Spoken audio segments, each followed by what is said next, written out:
Guys, enough of the gloom and doom. We're not going to talk about the business of boxing today.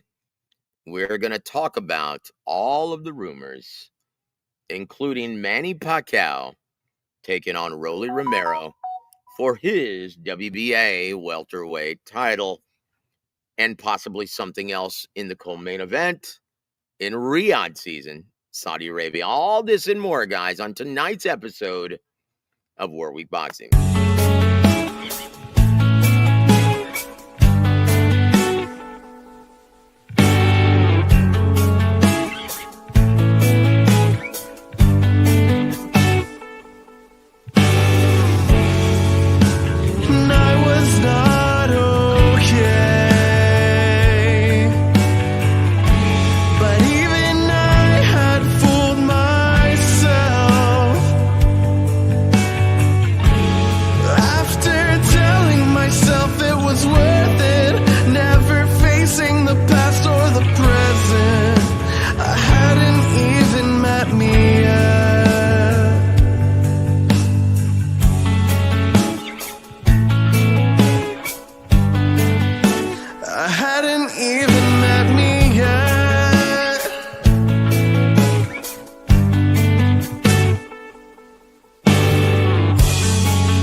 Riyadh Holdings proudly presents WaraWeek Radio Chats with ring announcer Joseph Herron.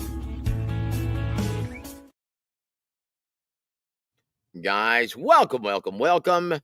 Happy Wednesday to all of you guys. It's October 8th, and I tell you what, we're going to talk about, a lot of things. And guys, my apologies for being full of gloom and doom yesterday, talking about the business end of things, the business of boxing. But look, as long as, and look, I have to remember, I have to remind myself that as long as every year at this time in the American market, the schedule gets a little thin because no promoters are dumb enough to go head to head with college or NFL, NCAA football or NFL football. And, it's funny, my brother Thomas Triber, and he was telling me that Monday Night Raw just took a huge drop-off in Netflix ratings. And this is not a coincidence that it's going head-to-head with NFL Monday Night Football in the beginning of the season. This always happens, guys. That's why the schedule is always a little thin in boxing in the American market. And that's when we turn our eyes to Riyadh season. And that's when we turn our eyes to things going on in the UK as well. Because they don't have that problem. They don't have to compete with. Only when you're on here, brother. It's good to see you, Dominic. Anyway, brother, I will say this. A lot of great things to look forward to, guys. And so we're going to be the eternal optimist tonight. And we're going to point our attention to, and once again, there was a press conference announcing Lamont Roach versus Isaac Pitbull Cruz in San Antonio, Texas at the Frostbank Center, home of our San Antonio Spurs. Wait a minute. JobTube, welcome to the show, sirs. And what's your favorite WWF AI video? AI video. I don't know what that means. But look, I love me some WWF. You guys already know this. Huge wrestling fan growing up, and that's, to be honest, man, that'll always be my favorite childhood pastime. I love me some baseball, love me some boxing, love me the NFL. Don't really have an affinity for basketball. I never really did. I only watched it to be with my pops and watch the games with him. And I know it sounds weird being in San Antonio, and that's pretty much all we have are the San Antonio Spurs. But look, we're going to be celebrating everything boxing tonight. Well, we always have room to celebrate WWF. But look, I don't know what that means, AI video. But hey, please expound on that. please explain what you meant. And I always share my candid opinion. But guys, we're here to talk about a couple rumors, guys. Now, I'm sure you guys have already heard the rumor of Manny Pacquiao versus Rolly Romero. It's pretty much all but a done deal. And that's going to be in January 2026 in Riyadh, Saudi Arabia, guys. And that's going to be for Rolly Romero's version of the WBA or version of the welterweight championship. He was elevated after Terrence Crawford relinquished his title. And so after his victory over Ryan Garcia earlier this year, he was elevated to WBA champ. But the big rumor and the big story is who's going to be in the co-main event. Guys, it's going to be, prepare yourself. Oh, Chingao. Fight of the century. Oh, okay. Hey, whatever brings eyeballs to it, guys. You know us, we always promote these events and we always encourage everyone to purchase them, right? This is going to be on pay-per-view, guys, on DAZN. And it's going to be an actual official Riyadh season event, right? But in the co-main event, guys, brace yourselves. It's going to be Ryan Garcia challenging Mario Barrios for his version of the welterweight title, the WBC. And it's going to be setting up a unification between the winner of both of them. Oh, you know what? I've seen those. I saw the one, and I wasn't a big fan of it because it looks really bad. I saw the one with Mr. Rogers versus Bob Ross, the painter. Happy little trees. Yeah, I saw that one. I'm not a huge fan of it. It's kind of funny, though. Anyway. I would like to see the Ronald Reagan one. But, guys, what do you think? First of all, does Manny Pacquiao have a chance to defeat Rolly Romero? A man on a mission from God, Rolly Romero. Once again, I hate to say this, but I think Manny Pacquiao and his footwork, if he can maintain the work rate and keep moving him for all 12 rounds, I like Manny Pacquiao in this matchup, this style matchup. Because, guys, as much as I love me some Rolly Romero, child of Christ, very good kid, very good guy, big heart, and he's a brother in Christ. Guy, I actually like Manny Pacquiao. If his footwork is going to pose a lot of problems for Rolly Romero. As we've seen all of the fighters who have presented problems for Rolly Romero. The footwork, the angles, the southpaw position. It's going to present a lot of problems for Rolly. Look, if Manny is able to fight for all 12 rounds, because let's just be honest, if he runs out of gas like he did the final 3 rounds of the Mario Barrios fight, I think he's getting knocked out. Slide and counter, good to see you. What do you think? Manny Pacquiao or Rolly Romero?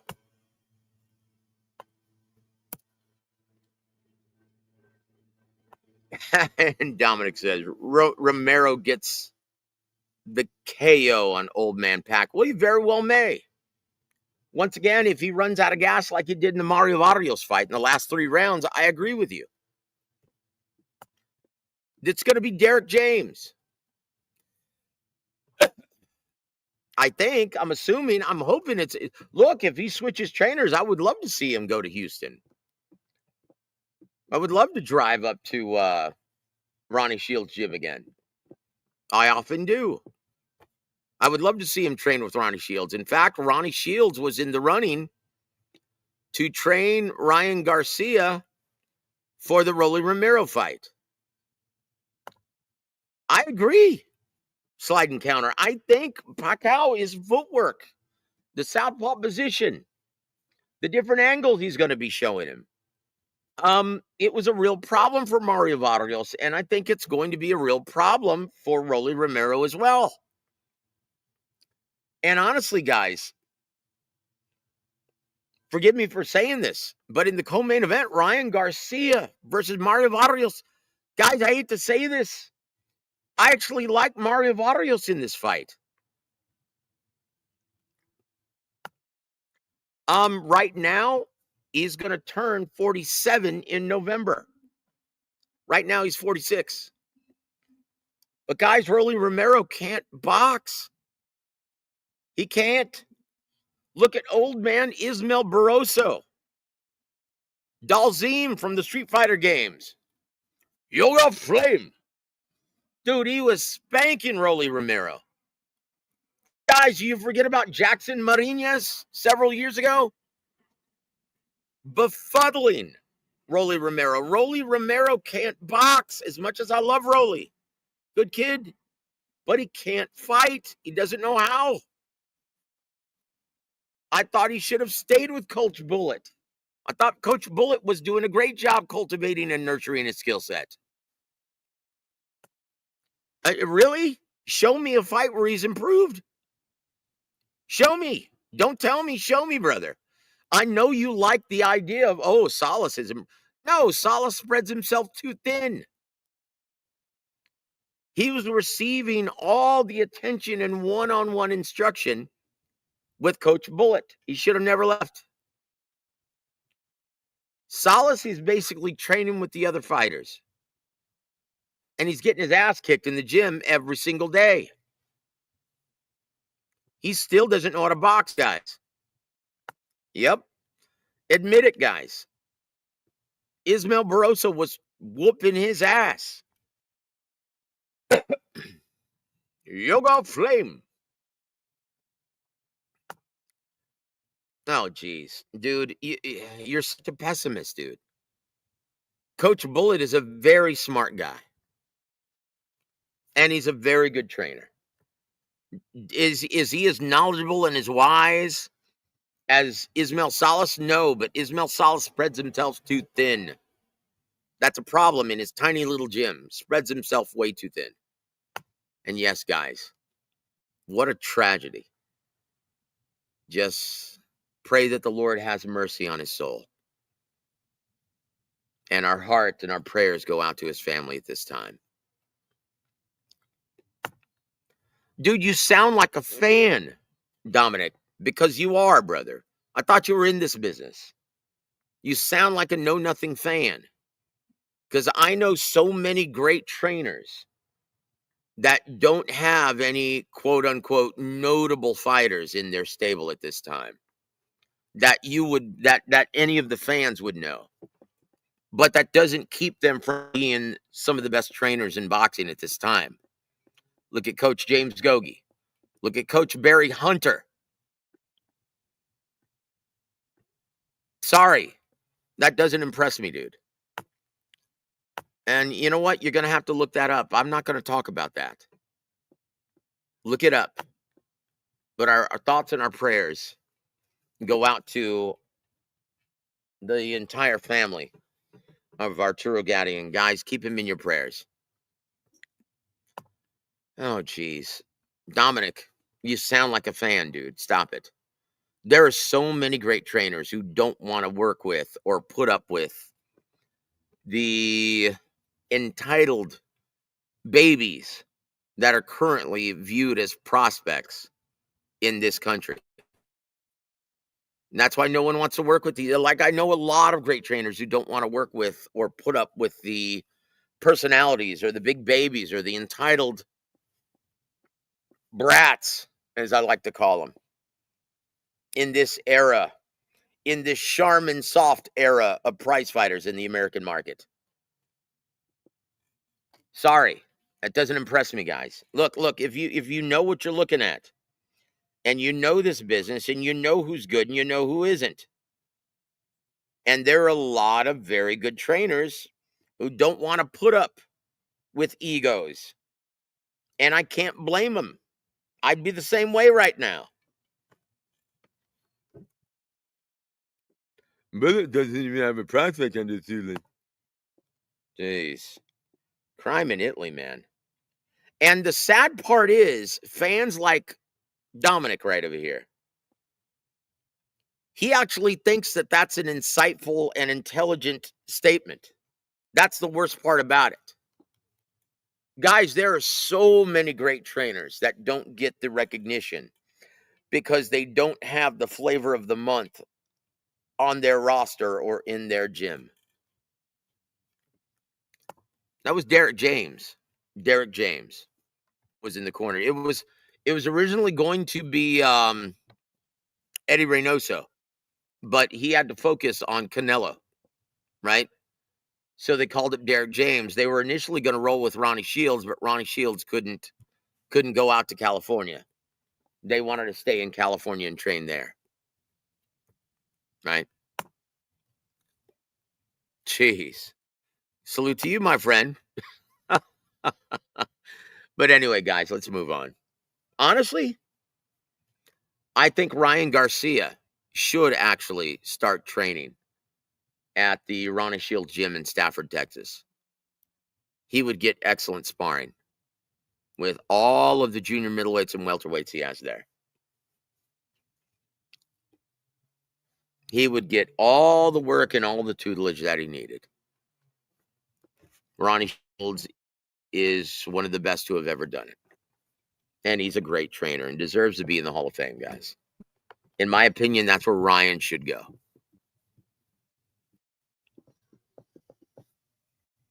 But look, honestly, I'll be honest, as terrible as Mario Vargas everyone seems to think he is, I actually think if he fights a disciplined fight under the tutelage of Bob Santos, if he listens, now once again, if he listens to Bob Santos and not Rich Barrientos, I actually think Mario can beat Ryan Garcia because of the height, the reach. He's always in great shape, but he needs to remember to establish that jab and work behind the jab, this time stepping around him to his left, not the right. Staying away and neutralizing that left hook of Ryan Garcia's. He's a one-trick pony, guys.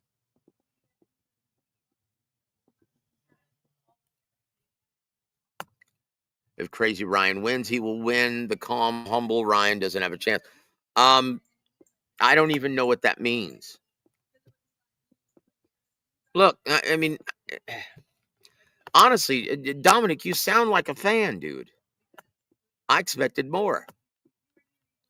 Yeah, it's terrible, guys. Once again, just keep them in your prayers. Keep the Gowdy family in your prayers. And pray that the Lord has mercy on the soul of Arturo Jr. God help us. Have mercy on us all. Eric Gomez, good to see you, man. So once again, we're talking about the news today. Riyadh season, January 2026. It's going to be a Riyadh season event in the main event of the evening on DAZN pay-per-view. Manny Pacquiao versus Romero.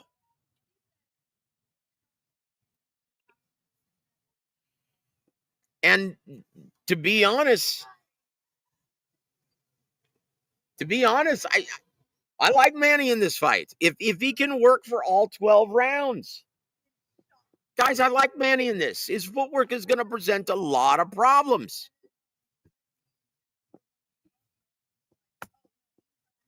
Hold on.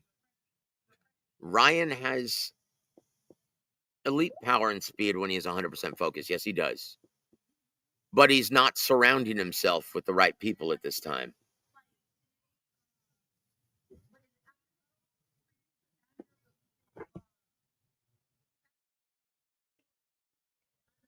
Guys, look. Honestly, I like both of these fights. Guys. I think they're really competitive. I do. I think they're very competitive. I think both of them are. Yeah, look, they're trying really hard not only to give Manny a title, but to give Ryan Garcia a title as well. Guys, if you hadn't heard, once again, it's Rolly Romero versus Manny Pacquiao defending his WBA title on the co-main event. Mario Barrios versus Ryan Garcia defending his WBC title. Guys, and they're going to set up a unification between the two winners.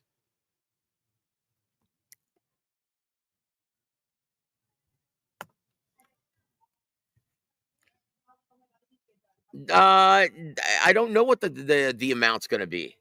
But look, it's a Riyadh season event. They're going to stack the undercard, guys. Once again, let me remind you this. Let me remind you of this. Wouldn't that be great, Ryan Garcia versus Pacquiao? Honestly, I don't mind seeing any of the configurations. I don't mind seeing Rolly Romero versus Mario Barrios either. I don't mind seeing a rematch between Rolly and Ryan. I don't mind seeing Manny versus Ryan either. Guys, I don't mind. I like these matchups. They're very competitive. Maybe I'm weird, but maybe I'm weird. I actually like Manny's chances in this. I don't know what that means, air superiority, bro. I don't know what that means. Look, there's a reason after a miserable and humiliating loss to Rolly Romero. There's a reason, guys, why Ryan Garcia is getting another title opportunity. Because how many names are currently in the welterweight division? It just shows you who the ticket sellers are, guys, in that division. Now look at Devin Haney in comparison, right? Look at Devin Haney in comparison. Look what he's having to do just to get a slot on the undercard of the November 22nd event, headlined by David Benavidez. He's having to walk through fire and take on Brian Norman Jr. And why? Because Eric Gomez has the beat. Haney's not a ticket seller. So you have no choice. If you want to increase your market value, yeah, you're going to have to walk through fire. You're going to have to take on the perceived best. You're going to have to take on the badasses. Right? Guys, this is becoming very interesting in the welterweight division. It's not, look, DeHora, welcome to the show, sir. It's not just his punch output. It's his footwork, guys. His footwork is going to pose a lot of problems.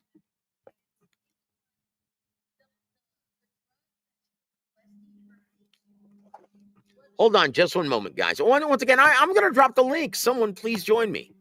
I want to talk about this, but I'm going to take a Vader test real quick, guys. Give me 2 seconds, please. Thank you.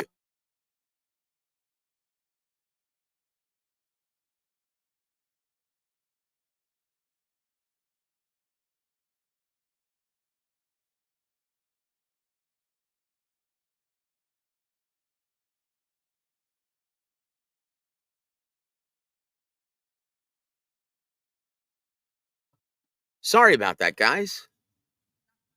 But look. Yeah, no kidding. But he's fighting Rolly Romero. Rolly can't fight, guys. Okay, I'm going to silence you, Brother Joe. You sound like a moron. Okay. Oops, I accidentally banned you, dude. My apologies. I was just supposed to silence you, mute you for a minute. My apologies, dude. Oh, jeez. Like I said, I don't want to deal with any negativity in this show. I was very negative about the business last night with my brother G Funky. And I want to focus on the good things coming up, guys. So we're going to talk about not only this and the individual matchups, we're also going to talk about and look at the great card coming up on November 22nd. Guys, I looked at this again. This is a great card. You've got Bam Rodriguez opening up the card. You've got Bam Rodriguez opening up the card against Fernando Martinez, defending his WBC and WBO titles.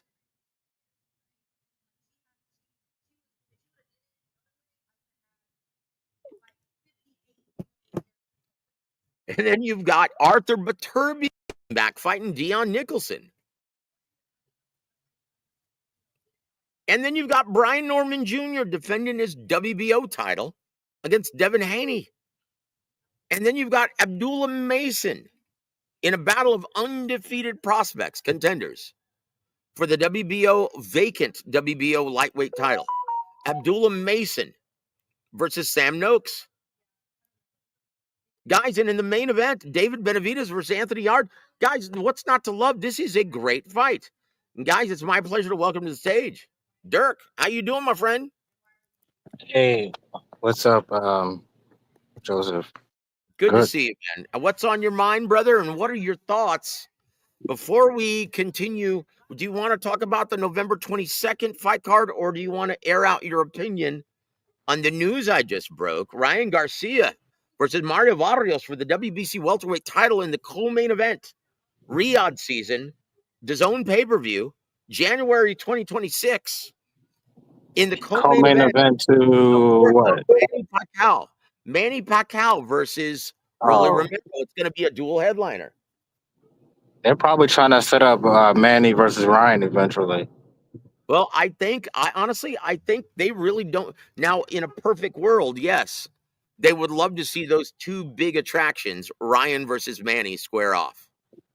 Obviously, but look, anything can happen in boxing. We just saw that in Times Square earlier this year. Right. Like who thought Rolly Romero, a 10-1 betting underdog, was going to beat up and outpoint Ryan Garcia? I mean, nobody. Wait a minute. I mean, I wasn't surprised because Ryan Garcia is not a good fighter. Well, neither is Rolly Romero. That's the point. Exactly. So that's why I thought it was a 50-50 because Rolly does have power. So you got two guys who are not exactly defensive specialists. They are technical masters. Anything can happen. Yeah, yep. For me, Joseph, I disagree that Ryan's not a good fighter. It's just he's a good fighter. He's just inconsistent. That's what it is. He shows he's not. There's nothing Ryan Garcia does that's elite. Nothing. Like he has a good left hook and that's it. He's literally a Mexican version of Deontay Wilder. No, that's not true, brother. Look. Let's be honest. Deep amateur background. Okay, he's got elite level speed, elite level power with his left hook. Now, is he limited? Of course he is. But does he have natural athletic attributes that are at that level? Yes, that's why he continues to get these fights, as well as being a huge attraction. He's probably, outside of Canelo Alvarez and Tank Davis, the biggest ticket seller in the American market. That's why. Is that actually true? Because has he done any show where he's the headline that sold 15,000 tickets? Who else has done that besides Canelo and Tank? Nobody. Boots has done it in Philadelphia. Well, he's not going to do it on Saturday, from what I've been told. That's okay, but Ryan's never done it, period. Yeah, dude, yes, he has. In San Antonio, he sold 15,000 in the Alamo Dome with the African fighter. You're talking about when he fought the African guy, he did 15,000? Yes, Are you I sure? was there, dude. Dude, I was ringside, homie. Okay. I have to research. I'm not even sure the Alamo Dome can even hold that many people, but dude, okay, stop. I'll hold your word to it. The Alamo Dome is dude, the Alamo Bowl every year holds between 65 and 70,000. Stop. Dude, Chavez and Whitaker was in the Alamo Dome, and that it was over 65,000 people.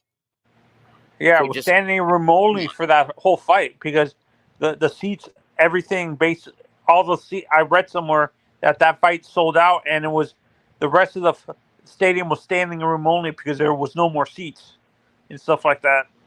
Is Look, that man. true? The Okay, point so is, Ryan Garcia is not a good fighter. Like you guys can try to convince me all you want. no, There's dude, no, nothing elite no one's about trying to skill. convince you of anything. I'm just telling you the truth. Look. Okay. There's a reason. There's a reason why he has so many knockouts on his resume. Now, I mean, once so does again, Berlanga. So what? Berlanga's not a good fighter either. no, Berlanga has much less talent than Ryan Garcia. Much. I'm not 100% sure of that. Do we really know that? Oh, okay. Well, brother, hold on. Let's change the subject for a second. Slide and counter. I like the Barrios versus Garcia, but I'm wondering how Ryan gets a title shot coming off a loss. Guys, this is a business. He is a big ticket seller, regardless of what Dirk wants you to believe. He is a big ticket seller. Now He's a look at fraud. look at Tank Davis's pay-per-views before and after the Ryan Garcia fight. What's been the biggest selling pay-per-view, right? Since Canelo Golovkin 1 and 2. What has been the biggest selling pay-per-view? It's not Canelo. It's Tank versus Ryan, guys. Now, how has Tank's numbers been since? It's been That anemic. pay-per-view. It's been anemic. You can't even compare them. Guys, that's in Wait, large I part have a question. Is Bam a big ticket seller yet, or no? Well, Hell no. we don't know because Eddie Hearn will not put him as a headliner in his hometown, San Antonio, one of the healthiest markets in the country.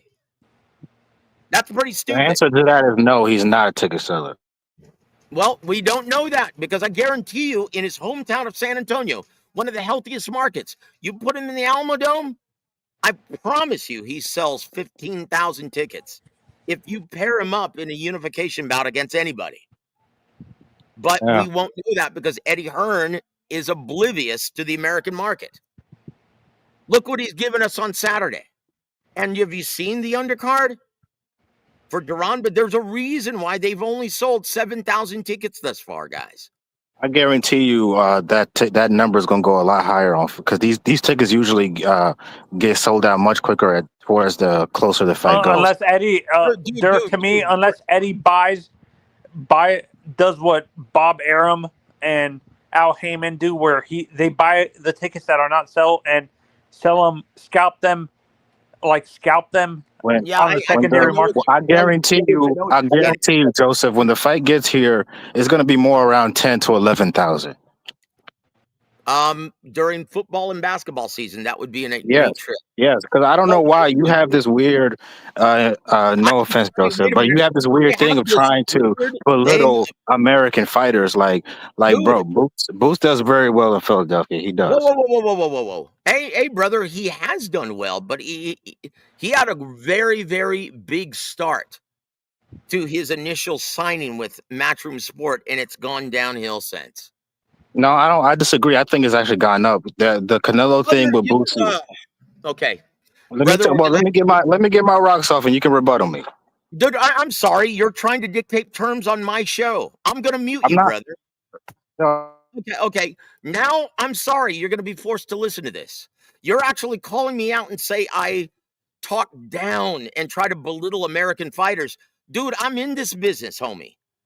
I'm not the one who's doing that. Last time I checked, Ryan Garcia was an American. Are you talking about black fighters? Dude, is that what you're trying to say? Because last time I checked, Ryan Garcia is American. Mario Vargas is American.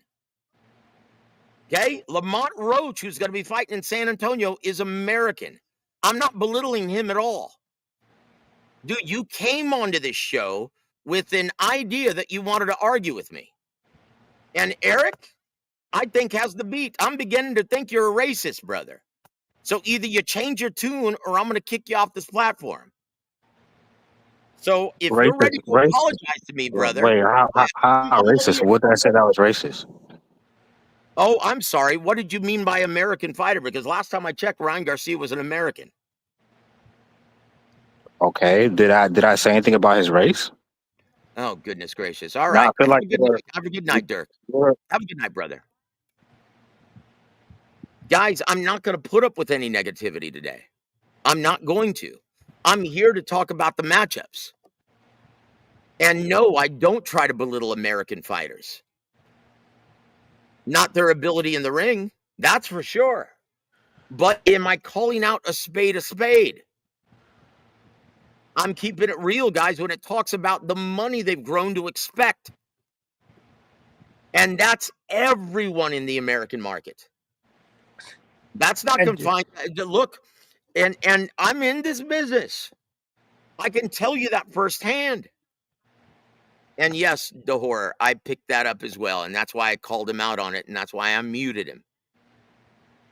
Yep. So thank you for backing me up, guys. Once again, I'm not going to let someone come, oh, hey, man, be quiet while I get my rocks off. Dude, he's telling me that on my own program. Yeah, that's not going to happen. Yes, Peter, I agree.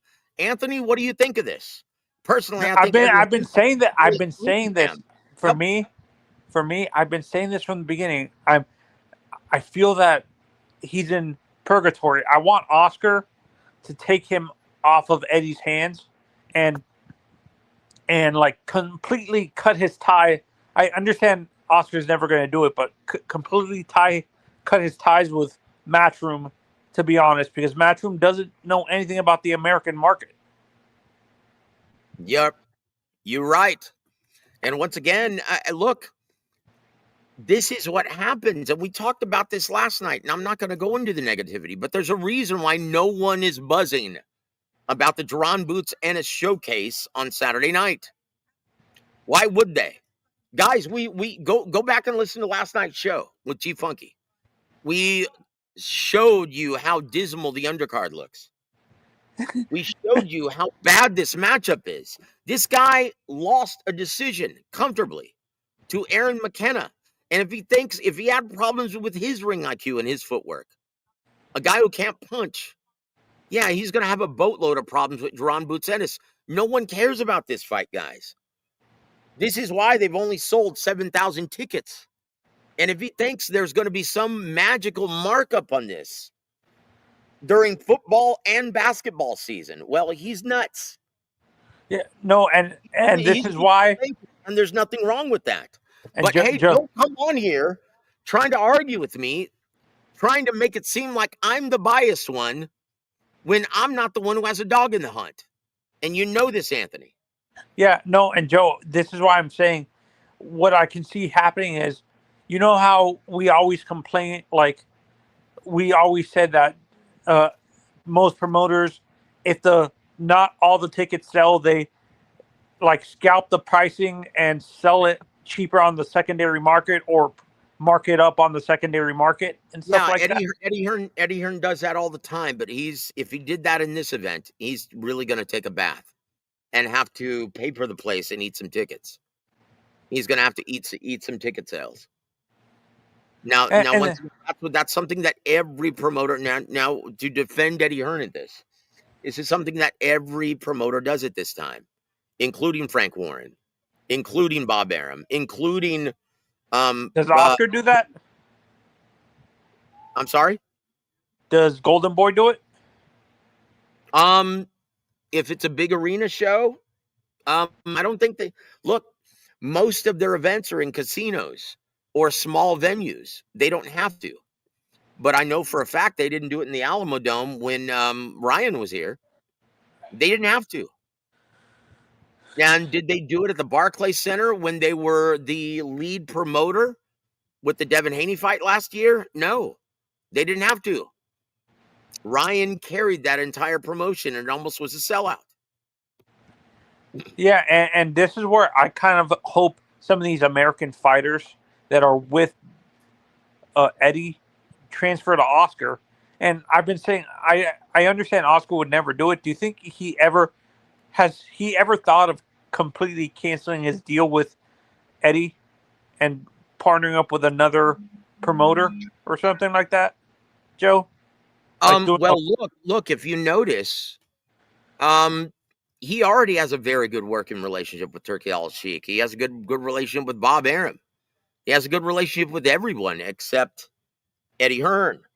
And honestly, they have no problem doing business together. even if they're throwing daggers at each other publicly. Guys, promoters, they don't care if there's a demand from the real bosses of boxing, the fans. They have no problem working with anyone out of necessity. But it's all up to you guys. You guys Who's the have to worst, in yeah. your opinion, Joe? You've been in the business long enough. Who's a bigger snake oil salesman, Eddie or Lou DiBella? Eddie. Really? Over Yeah. Lou? A lot of people say Lou is a bigger. Yeah. Well, Lou is has the gift of the gab as well. Every promoter is guilty of it, pumping up their fighter and shitting on everyone else. But Eddie, yeah, in fact, we make this a running joke, on this He's show. living off his father's. Like, if you listen to last night's program, G Funky and I were trying to say, hey, come up with the worst possible matchup you can, and we'll tell you how Eddie Hearn would sell it to the network. I got one. Devin Haney versus Let's hear Terrence it. Crawford. Oh my goodness. Look, this one would be one for the ages. I mean, if you just look at the combined ring IQ of both Devin the Dream Haney and Terrence Bud Crawford, like this is off the charts. I don't think we've ever seen throughout history a better, more intelligent style matchup. And this is going to be an absolute blockbuster, a brutal chess match between two of the best in the game at this time. A young I and gotta know. How about Rolly versus Subriel Matias? I mean, Subriel Matias, he only has one way to fight, and that's forward. And then you've got the immovable object, a guy who can really punch, like Romero. I mean, it's basically, virtually, the irresistible force taking on the immovable object. And this is must-see TV, guys. Like, that's what he does. That's what he does. And He's the Vince McMahon of boxing. Yep. Oh, I got one. He's a Jim Herd of boxing. He's Jim Herd. Listen, right now, he is the biggest and the most proficient used car salesman in boxing. He is able to sell any network the worst possible style matchup on TV. He could wrap it up, put a bow on it, and sell it to a network and get millions for it. He's like Nick Saban. Obviously, look what they're paying for Uisma Lima versus Jaron Boots Ennis. It's absurd, guys. Like, dude, he's Jerry Jones. He convinced his own to pay over $3 million for this piece of trash. Yeah. No, and honestly, the Manny versus Ryan fight, if Manny wins against Rolly, that would be an entertaining fight. I would want to see. How about Wait, would Ryan have to move up? Move up where? To 154? 147? No. He's already at 47. He fought at 47 in his last fight against Rolly. They were competing for the vacant WBA regular title at 147. Ryan cannot make 40 anymore. Like in his fight against Devin Haney, he couldn't make 40. Remember? Yeah, didn't they have to do like a weird catch weight or something like that? Yeah.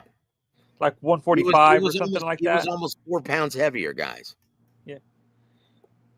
Honestly, I would want to see Manny versus Subriel Matias. Oh, wait a minute. Hold on. Eric Gomez. What fighters did he lose to Eddie Hearn? Because I can't think of any that he's lost to Eddie Hearn. Remember, Jaron Boots Ennis was a free agent after Cameron Duncan died. He wasn't signed with Al Heyman. He was just fighting on his cards because Steven Espinosa loved him. Bam Rodriguez has never been with Golden Boy. Pacheco? Bam Rodriguez was with Tekken, Mr. Honda in Japan. Where was Pacheco? Diego Pacheco has always been from right out of the pros, he was signed with Matchroom Sport. He was signed with Eddie Hearn right out of the amateurs. So, no, he hasn't lost any fighters to Eddie Hearn. And can you blame him? I mean, come on, if you're a Mexicano, if you're an Hispanic fighter, why would you sign with Matchroom and not Golden Boy Promotions, the face of Hispanic boxing here in the American market? Yeah, this is what, like, I can understand them signing with Bob Arum, because Bob Arum knows how to promote the Hispanic fighters too. So, well, look, Eric, because Eddie Hearn was aggressively. Remember, after all the money that he squandered from DAZN, he decided to, a couple of years ago, go a different route and start signing lower weight division talent as well as women because they were cheaper. That's why he aggressively sought Bam Rodriguez. And look what he's doing with him. He's not doing jack poop with him. Because Oscar's a crook? Says who, Daisy? Who did you hear that from? Look, I'll say this, guys. If you're a crook in this business and everyone knows it, you're not going to be in business very much longer. that's why Lou DiBella's a pariah in the sport. That's Almost. it. That's right. Anthony knows. That's right. No one is going to want to work with you. Not a network, not other promoters, no one. Why do you think Don King went out of business, guys? He was ripping off his fighters. Okay. Marquez? When did Marquez work with him? Canelo was early on in his career. Canelo, look, guys. Canelo? I know Canelo probably likes to think that, but look, Oscar is responsible for actually maneuvering his career and making him a big star. Like I was working with Don Chargan at the time when Oscar De La Hoya and Eric Gomez and Richard Schaefer were navigating his career, strategically keeping him at that 155 Canelo weight until he added the new wrinkle of cutting off the ring and closing the distance effectively. Look, if it's true, then why hasn't Canelo sued him and proven it in court? Guys, promoters, fighters, they all take each other to court all the time. Why hasn't it been proven? Why hasn't Canelo taken Oscar to court? It's very simple, guys. If you're ripping someone off, you're going to get sued. And that's it. And it's going to be proven in arbitration. And you're going to have to settle. But that hasn't happened yet, Daisy. Why? Because there's no evidence. He did, but Oscar paid him. Show me. Show me where that happened. Because that would have been publicized. That would have been, because it's public record, guys. That would have been publicized. But it hasn't. Because it never happened, guys. Look, fighters think everyone rips them off. Fighters accuse everyone of ripping them off. Because in a fighter's mind, especially these ones in the American market, they think that they're the only ones allowed to make money in this business. And it's absurd, guys. The perfect example of this is, didn't Terrence do this with recently? Yes, with Top Rank, and guess what? It was thrown out of court. Didn't Andre or someone like Oh a my guy gosh! before? And this is and dude, that said a lot about Andre's character. He's not a good guy. Now he hides behind the Son of God God moniker. He's not a good guy. Dan was on his deathbed and he still took him to court. And Dan is the one who took a chance on that non-ticket seller, putting him constantly on the big stage, fighting him constantly in his hometown. Dan was the only one who believed in him. Stinky style, bored the pants off of everyone. It was effective, but it wasn't very fan friendly.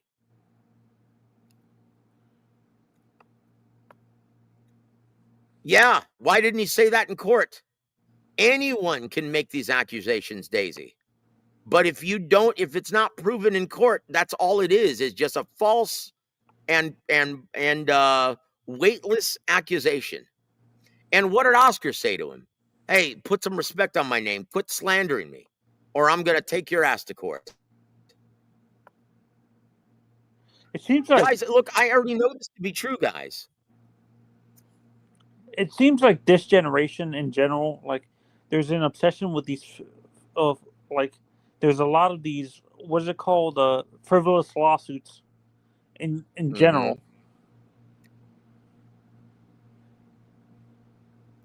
Like it's more pervasive in the sports arena. Why do you think that is, Joe, since you promote boxing? That it's because they have this sense of entitlement. Everyone wants to be Floyd Mayweather at this time. Every fighter, even at the club level, they all want to be Floyd. Like, we've got guys actually demanding $6,000 for 6 rounds. I'm like, are you high? Unless you can sell tickets. Like, dude, why do you want a $6,000 guarantee? Look, we give you the opportunity to write your own paycheck. We'll give you, if you think you deserve that much, we'll give you a higher percentage of ticket sales. But we're not going to give you a higher guarantee. Hey, we're giving you the opportunity to go out and sell, writing your own paycheck. You can make as much money as you want. Go prove your worth. Go prove your mettle. Go sell tickets. And if you can't, Joe, this is well, then that's not our fault. Yeah, Joe, this is an honest question. Do you think that these young fighters coming out, some of them come from like a upper middle class family and they've lived comfortably their whole lives? Do you think that's where the mentality comes from, that they like? No. Like, look, most of these fighters, most of them are not like Devin Haney. Most of them Or not Ryan Garcia. Or Ryan Garcia. Most of them come from very meager backgrounds. But everyone wants to be Floyd. And they surround themselves with guys who don't know diddly about the business. But they put nonsense in their heads. Rather than listening to the very experienced people around them, they listen to their own inner circle. And we used to have a name for that back in the day. We used to call that urban advisors. And if you listen to them, they will always navigate your career in the toilet. And now I call them like Monday morning promoters. It's sad, guys. Everyone there. You look at X, look at Facebook. Count how many managers there are. That's the problem. Everyone thinks they know the business, but they don't. They haven't worked a minute in this business. I haven't, but I take my time to learn. Well, no, that's why we love you on this show, Anthony. You always ask questions and you always listen. Yeah, and you know what it is? Do you think the older generation of fans are actually worse than the newer generation, Joe? I'm like sorry, the older. Please? Do you, as a person who covers the sport, do you feel the older generation of hardcore boxing fans are 10 times worse in terms of believing they know the business of the sport compared to the younger generation? Look, it's always been this way, but look, it got 10 times worse when Floyd started to air out. Oh, hey, I'm the A side. Everyone wanted to be like Floyd, defensive minded, safety first, picking and choosing their own opponents, even from the club level on. It's like, come on, guys. And it's funny. It's hilarious how they say Oscar was a cherry picker. Like no. Oscar fought everybody, man. Yeah, no. This is what I'm saying. Like the delusion. No. I don't even want to talk about fans right now, guys.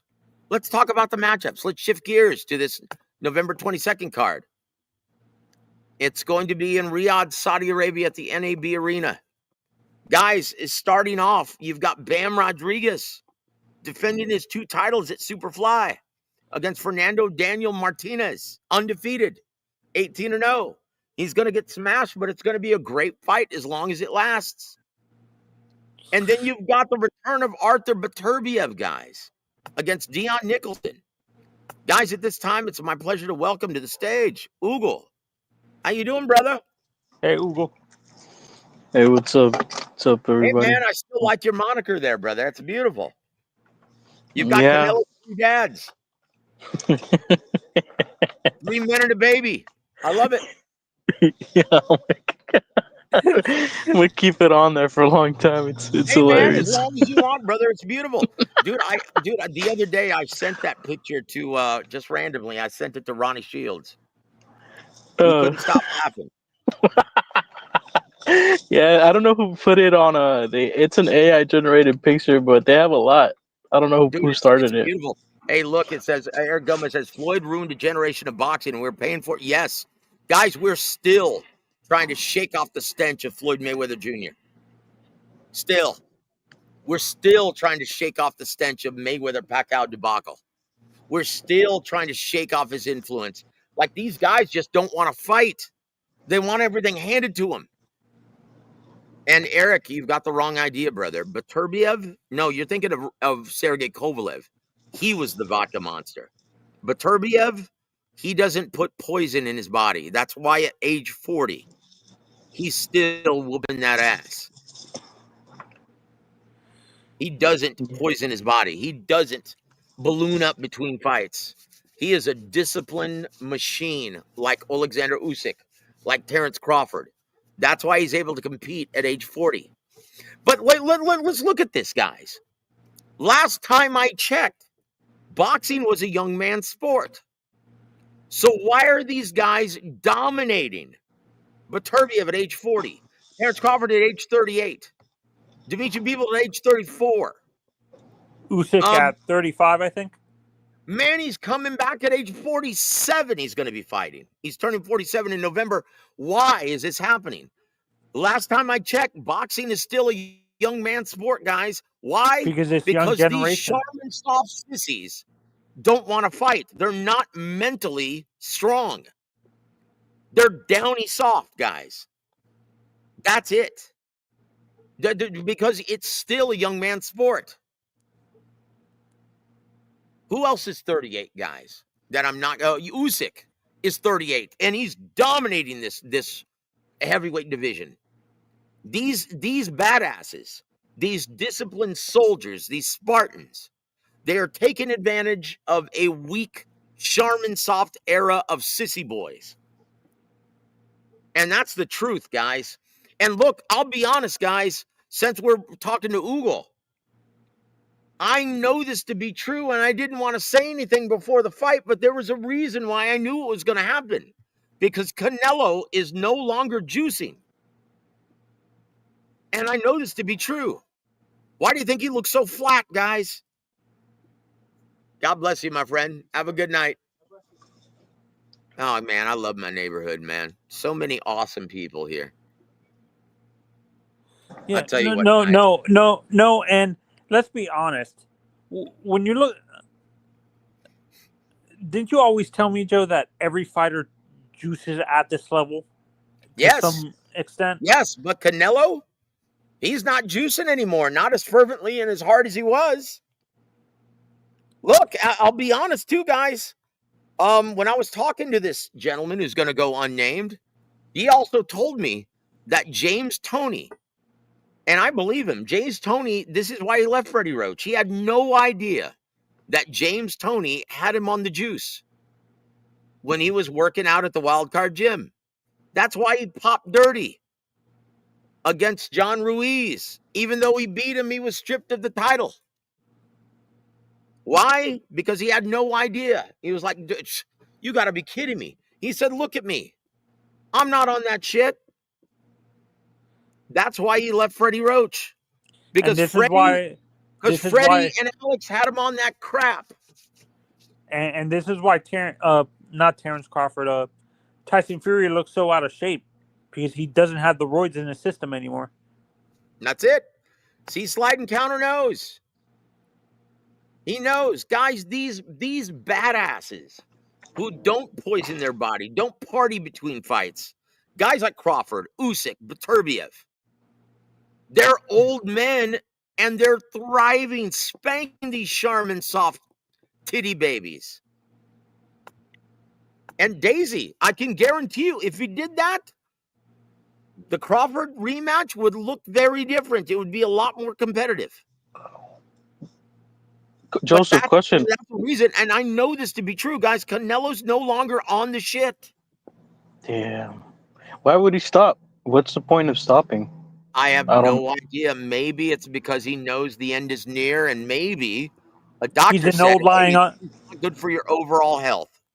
Yeah, Joe, I'm going to use a comparison. It's like the old lion in the pride that knows the young lion. Guys, let me tell you what this does when you're on that shit, right? It races your heart. It weakens your aorta. And I'm sure a doctor finally told him this. Hey, you know what? Your stamina is the first thing that's going to go. Why do you think so many wrestlers back in the day died at the age of 40? The roids. You cannot keep this up. Your body, it's bad for your organs. It's most damaging to your heart. It weakens your aorta. Look at Shannon Briggs. Dude, he couldn't even breathe after the first round. Look at Tommy Morrison sucking wind after the first 30 seconds of a fight. Guys, that's Tommy Guns was on steroids? Tommy Guns was on steroids? I didn't know that. Tommy Morrison, the guy that oh, come on. How could you not know that, Anthony? No, because, like, I thought it was just an exaggeration the way they portrayed him in the Rocky movies. Hey, listen. Slide Encounter says, I remember Roy Jones Jr. and Richard Hall both popped dirty against each other back in the day. Look what happened when Roy stopped taking that shit after the John Ruiz fight. Look what happened. He fell off a cliff. Guys, that's what we're seeing with Canelo right now. And I already know this to be true, guys. I didn't want to say anything before the fight because I would have been labeled a hater. But now you guys have seen it all for yourself. You guys have seen it. Now you put into a theory of me, Joseph. I said a long time ago, Canelo Alvarez was on the one of each program. He went to Germany and got one of each. Now it brings into question. Yeah, interesting. I knew this already. I knew this guy needed the steroids to be competitive. I'll even tell you. Let me just look it up real quick. I'll even tell you which one he was abusing. Right? Yeah. I'm a Canelo fan, but I didn't know he was a. So that whole clenbuterol thing, like that was an actual steroid that helped them cheat, Joe? Look, I'll tell you which one he was abusing. It was Winstrol. Look it up. Winstrol. Winstrol. That's what he was doing, guys. And his doctor probably told him, hey, you're weakening your aorta. This is why you can't work for all 3 minutes of every round. This is why you have to fight in spurts.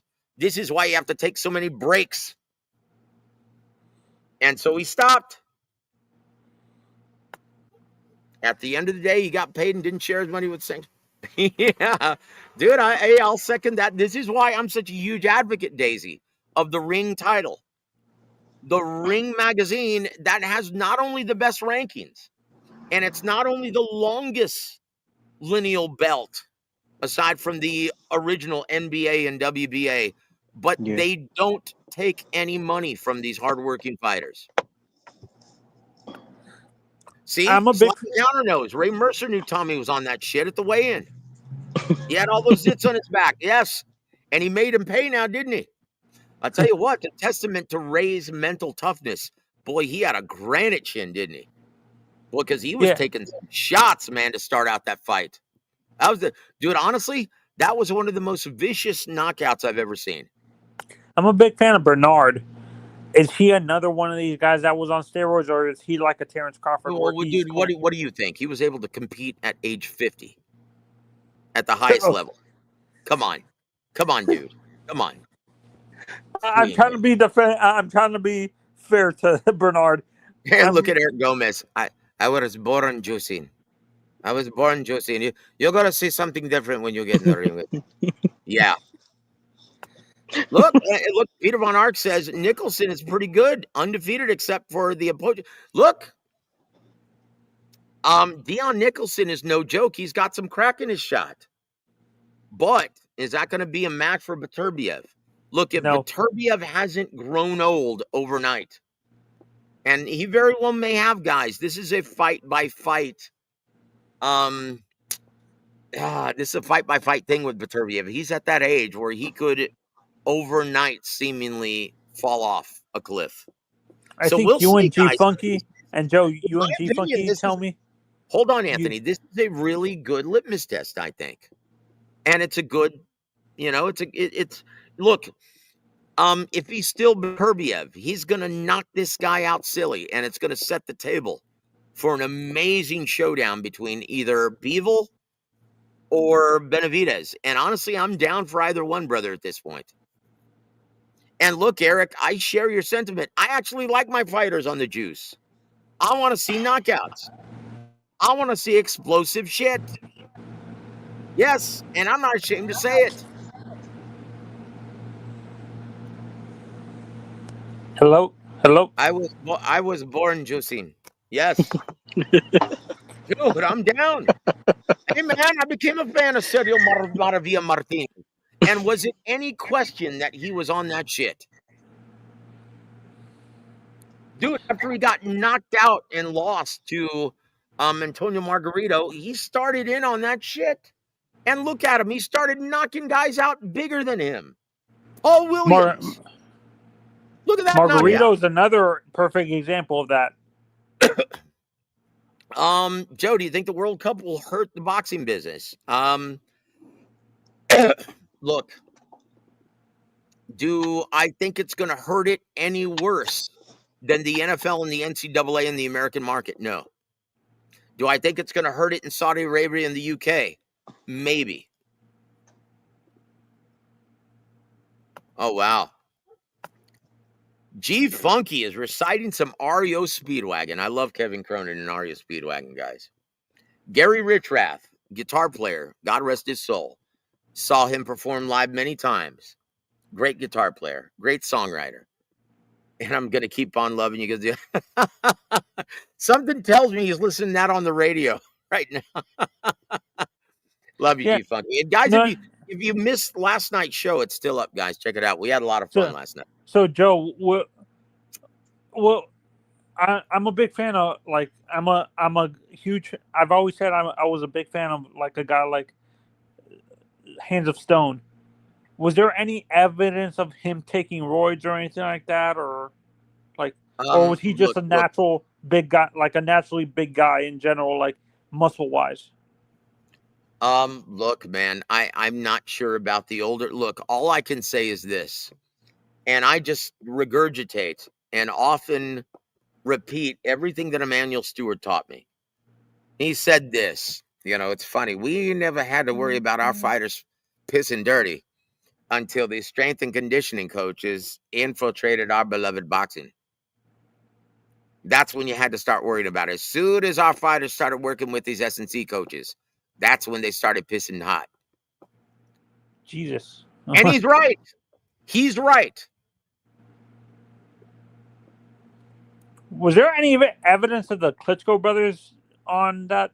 Yes, dude. Why do you think Vitali was unable to compete in the Olympics in Atlanta? Oh, the roids. Yeah, he tested positive for that shit. And you think Vladimir was a clean fighter? Really? No. Come on, guys. No. Dude, why do you think Vitali, look, just like Beterbiev often gets hurt, his joints, his ligaments. Why do you think he tore his rotator cuff? Why do you think he tore his meniscus? Vitali.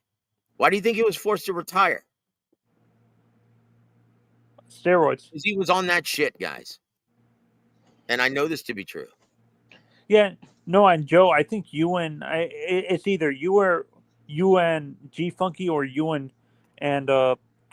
Coach Ronnie that said it's better to get knocked out by one punch than getting beaten Oh, down hold on, guys. over. Hold on. Oh, hold on. Slide Encounter says this. It's crazy how long Evander Holyfield is allowed to look, guys. How do you think he caught hepatitis? By eating someone's sandwich? Drinking someone's drink? No. He used a dirty needle. Come on, guys. Why do you think he caught hepatitis, guys? Magically? Yeah. Dude, Memo Heredia. Why do you think Benavidez just left him? He doesn't want to be affiliated with that shit anymore.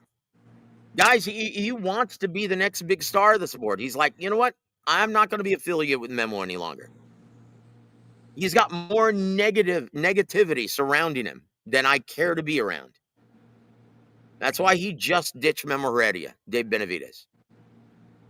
Wait, Alex Snack Arena, and Memo are the same person? Snack, Victor Conti went to jail for it. Come on, guys. Yeah, he was part of the weren't him and Memo involved in that Balco scandal in baseball? Yes. He was the Barry Bonds guy. He was the guy with the clear. He was the guy who he was when Mosley lost to Vernon Forrest. He went running to Victor Conti. Yeah. Yeah, Mosley and I became think the American training has Fighter. changed. And Joe, I'm not sure if you and Hugo agree with this. It seems like the training, how these fighters train, is changed completely different. Look. Yes, you're absolutely right, Anthony. That's why these guys are all downy soft. Look, there's nothing that prepares you for the rigors of battle like hard sparring. It not only prepares you physically, but most importantly, mentally. Emmanuel Stewart used to tell me, this game is 90% mental. And if you're not prepared for it mentally, you're going to run out of gas. Why do you think we always see Devin Haney run out of gas in the later rounds? He did against Vladimir or Vasil Lomachenko, ran out of gas against the who's the Colombian guy? He used to be a lower weight champion. What was his name? Got rocked in the 10th round. Had to I hold know. on for your life. He Shoot. runs out of gas, guys. And why? Because he's down. He's Conceição. no. That's all right, guys. But look, this is why, like, we see him in training throwing the medicine ball against the wall. What does that do to mentally prepare you for the fight? Oh, yeah, G Funky reminds me. It's Jorge Linares. Why do you think he got rocked and ran out of gas at the end of Linares' fight? Because he can't handle mentally what he's going to be faced with on November 25th, 22nd. Joe, when did these trainers stop doing the shadow boxing during training? The shadow boxing and like these. Oh man, dude, like Emmanuel was the first. Most people don't know this. Emmanuel's the first guy to incorporate mitts in training. Everyone used to rely on shadow boxing. Everyone. Roberto Duran, Tommy. Tommy was using mitts with Emmanuel. Sugar Ray Leonard never used mitts. Shadow boxing. That was everything, guys. Hold on. Daisy Sanchez says Benavidez won't be, and this is based on what? How do you know this, Daisy? Is it a hunch? Because he hasn't reached that plateau yet? Well, look at Terrence Crawford. That's what everyone said about Terrence. Right now, he's currently one of the biggest stars in the sport. Not as big as he thinks he is, but he's one of the biggest stars in the sport now. Eric. Well, once again, hold on. Let's go back in history, guys. How about Floyd Mayweather Jr.? How big of a star was he when he was competing with Top Rank? Until that Oscar De La Hoya fight, he was a nobody. All of his pay-per-views sucked ass. The Arturo Gatti pay-per-view didn't do shit, and Arturo was the A side. How about the Zab Judah? Didn't really do well. How'd that do? How about the Carlos Baldemir pay-per-view? How'd that do? How about the fight that everybody thought he lost with Jose? No. That wasn't on pay-per-view. That was on regular HBO. Do you see what I mean? Okay. He was already a multi-division champion, but he couldn't sell out my living room on a Saturday night. And it was all because of the 24/7 and because of that Oscar De La Hoya fight. and then he blew up. No one saw that coming, including all the badasses from Top Rank. No one saw that coming except Floyd. Floyd is the only one who believed that he could be the biggest star in the sport. Because let's just be honest, he didn't exactly have the most fan-pleasing style. What was Floyd, in your honest opinion, was Floyd back then kind of like a Andre Ward? Hold on real quick. Daisy says Crawford needs to prove it with sales. I'm sorry, 41 million watching globally isn't proof enough on Netflix. By himself, Guys, I there think. was a reason. Look, there was a reason why that fight was so huge, and it wasn't just because of Canelo. Why wasn't the Berlanga fight as huge? Why wasn't the Munguia fight just as big? Guys, that's the only thing Benavidez needs. He needs a quality dance partner. And he was trying to get that with Canelo. But Canelo wasn't playing. No, you don't get no fight. Geez, I wonder why.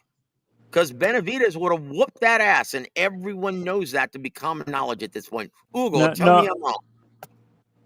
No, and and Joe, you told me something that nobody refuses to believe, that Benavidez went about it the wrong way. He did everything in public instead of doing it in private, and Canelo doesn't like that. Yeah, well, look, we know now that he could have bought him a nice fruit basket and bought him a car. He could have done anything, and he still wouldn't have gotten that fight because Canelo's not the same, guys. Eric Gomez says, I disagree, Joe, respectfully. You disagree with what, my friend? Please be specific. And once again, guys, you're allowed to disagree. That's not a big deal. That's what we're here for. We like to talk about this stuff. And in fact, and as long as you're not a racist like Dirk, I invite all of you guys to come up and chat with me. Oh, it's above. He said Oscar, that he disagrees with you that Floyd needed Oscar. No. Dude, I didn't say Bud inherited Canelo's fans. They hate his guts. And look, that's no guarantee. It's no guarantee that it's going to be a passing the torch fight. But what I'm saying is, though, being on that stage and them building this fight into the fight of the century, two undisputed guys taking each other on, right? That this was, and it was billed as a dream mythical matchup coming to reality. That's where it was billed. It was a great promotion. And you don't think Bud Crawford benefited from that? You don't think he's increased his level of attraction since that? You don't think he's increased his marketability, his market value? Yes. Once again, Daisy, I'm going to point to this. What did Floyd do before the Oscar fight?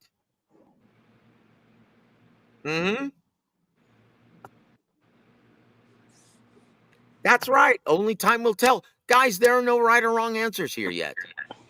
We're speaking hypothetically, guys. This is all healthy discussion. And I appreciate Joe and Hugo, I think fans are impatient too, that they don't have the patience to wait to see a fighter get to that level. They want it like it's instant gratification with fans. They want it right away instead of being patient. You know what, guys? These things take time. And this is something that Dana White is going to realize. It takes time to develop talent in boxing. You can't just throw them in the meat grinder as prospects. You're never going to be able to cultivate and develop stars that way. In fact, if Turkey is smart, he is going to put forth more developmental series shows on DAZN or on Netflix, and not just club level nonsense like TKO League. Yeah, no, and honestly, that's what this sport is missing right now. We need more developmental dates. We need more TV dates, guys. This is what a huge blow it is to our business in America with ESPN pulling their investment. This is why we needed Showtime. That Showbox series, as well as I'll tell you who's doing a great job. ProBox is doing a great job. But unfortunately, they're using all the island of misfit toys. And they can't do it on their own. We need more outfits. We need more dates, guys. We need more dates that are going to develop this talent, because you can't just do it on 12 dates for TKO League on Netflix. That's not going to happen, guys. And Joe, I feel that the sport of boxing has with almost three promoters dominating. I think Well, hold on real quick, Anthony. Daisy. Look, regardless of what most idiots, and not you, I'm talking about the idiotic fans. Where's Benavidez from? And this is what I was trying to tell that racist Dirk. he's Ecuadorian. No, he's not Ecuadorian. That's it. That's his heritage. He's from Phoenix, dude. He's American. From Phoenix, and he lives in Seattle. He's an American. He's an American like I am. Yeah. Okay. Guys, come on. Look, and that means nothing, guys. And once again, to your acknowledgement, Daisy, there is no magic formula. There is no torch passing of the torch fight. That's no guarantee that someone's going to become a big star. There is no rhyme or reason why any fans gravitate towards a specific fighter and not another. And Joe, what was this? Listen, if there were a magic formula, then every promoter and manager would be doing it. So Joe, this is a serious question. I know Oscar had won gold medals, and he was already popular before he turned pro. But wasn't the Chavez Senior fight a passing torch fight, sort of, for him? Oscar was already a pay-per-view star before that. Oh, he was? Okay. Yeah. Okay, I wasn't sure if he. But look, dude. Honestly, Mexicans hated him after that Chavez fight, especially when he started singing. Really? Dude, all of the hard-ass Mexicanos were rooting for Fernando Vargas, dude. Do you remember that? I don't remember that. Dude, all of the hard-ass Mexicanos, man, were rooting for Fernando Vargas. Hugo, are you young enough to remember, or old enough to remember that? Yeah, I remember my dad talking about that specifically. He was going for Vargas. Yeah, dude, all of the Mexicanos were rooting for Vargas. And why? Because, hey, dude, just like Mayorga, hey, we're not some sissy maricon, man, that's going to be singing. Dude, like the real Mexicanos, yeah, they hated Oscar, man. He was an Americanized sissy. And they were hoping that guys like Chavez, guys like Fernando Vargas would whoop that ass. But didn't work out. Like Benavidez? Guys, once again, here's the problem. Look, Daisy, I know a lot of Mexicanos that can't stand Canelo either. Once again, that's part of the allure. Like, look at how many people hated Floyd but still tuned in and purchased his pay-per-views. Just on the hate watching chance that he would lose. That's part of your fan base. Like, dude, in any. Oh yeah, Munguia is very popular in Mexico. Absolutely. Munguia, when he was in Phoenix, yeah. Well, I don't know if he outsold him. But it was about the same. Yeah, look, Benavidez just won. He's not active enough. But once again, look how many people have purposely avoided him. Now, once again, if you think, Daisy, it's public record. Show me the numbers. Show me the numbers where he did. Show me. Because it's public record, guys. Show me.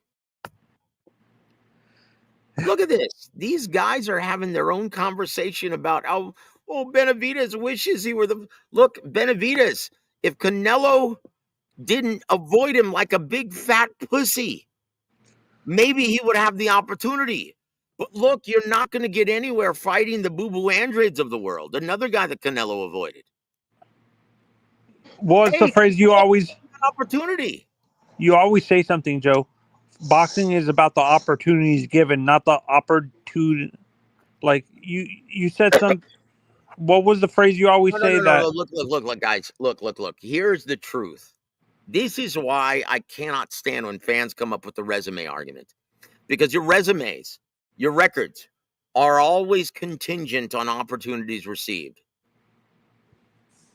And if you're not signed with a promoter who's got the other opponents in their same promotional banner, you're going to have a hard time getting them in the ring. Look at Gennady Golovkin for so many years with K2 Promotions and now 360. Yeah, look at that's another guy that Canelo avoided for the longest time. Dumped his WBC title in the trash to avoid Gennady Golovkin. Correct me if I'm wrong, guys. I don't remember any other Mexican badass dumping his title to avoid anybody. Did Chavez ever do that in his career? No, Oscar never did either. Yeah, how about Salvador Sanchez? Hell no. How about Lupe Pintor? No. Wait, is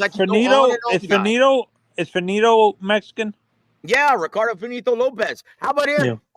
Did he ever dump his title in the trash? That was no. disgraceful, guys. That's why so many Mexicanos can't stand Canelo Alvarez. When things aren't going his way, he gives up, just like he did against Crawford, guys. And that's the guy that you want representing your beloved boxing? Sorry, guys, I'll take my chances with Benavidez. I want Bam to be the... I don't understand. Why do you guys have such a hard-on for David Benavidez? Why? Because he called out your boy? I thought you guys were fans of boxing, not just Canelitas. Come on. Canelita. Come on, guys. You thought wrong, Joseph. You thought wrong. Apparently so. I want Bam to be the future face of boxing. I want Bam. A real boxing fan here, guys? Come on, don't you want to see the health of the sport continue?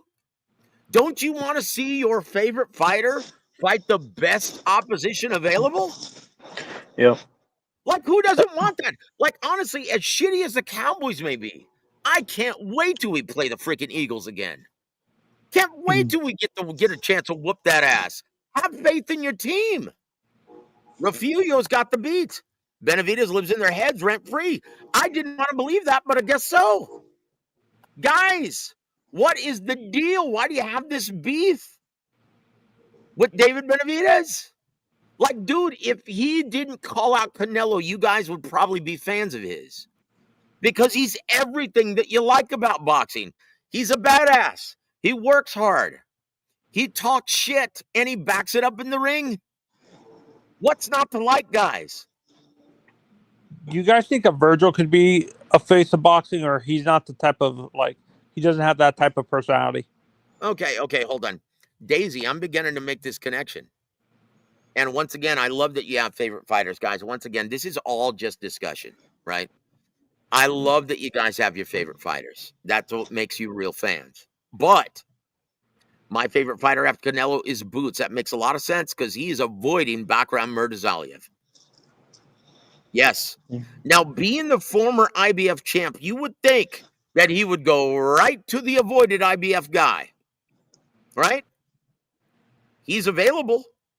Why are we seeing him fight Uisma Lima? Yeah. Not Bakram Murtazaliev, guys. Right. And for the record, Joseph, I'm not going to be watching this fight. I'm a Boots fan, but I'm not going to be watching this terrible. Guys, I love Boots Ennis, but this is a terrible matchup. This is a guy who got outpointed easily by Aaron McKenna. Outpointed and dominated. He can get his ass whooped.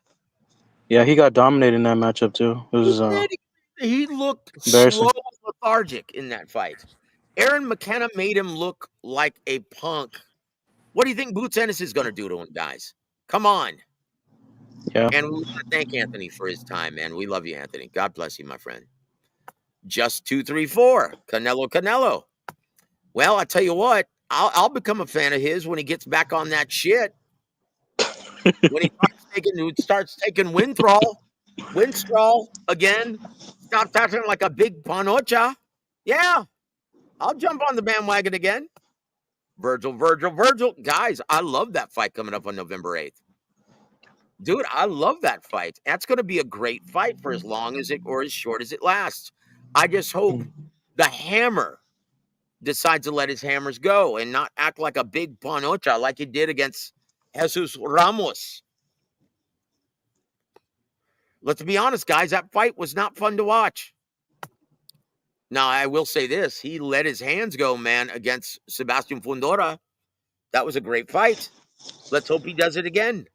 Hugo, how do you see that fight playing out between Virgil Ortiz and Erickson the Hammer Lubin?